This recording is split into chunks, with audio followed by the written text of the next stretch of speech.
ओम नमस्कार. मी भालचंद्र गणपत पाडळकर उर्फ बापू पाडळकर, राज्य प्रभारी पतंजली परिवार महाराष्ट्र. पुण्यामध्ये एक अभिनव उपक्रम राबवला जातो आहे येत्या 11 डिसेंबर रोजी. उपक्रम आहे शांतता पुणेकर वाचत आहे.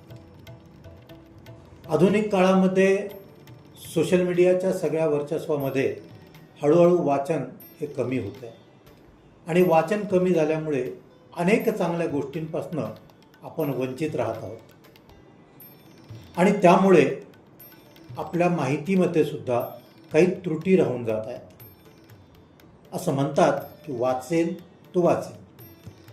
वाचनातून अनेक गोष्टी आपल्याला प्राप्त होऊ शकतात. तर या आपण सगळे पुणेकर मिळून ही वाचन संस्कृती पुन्हा पुण्यामध्ये रुजवण्यासाठी 11 डिसेंबर रोजी सहभागी होऊ. अभिनव कार्यक्रमात शांतता पुणेकर वाचत आहे. धन्यवाद.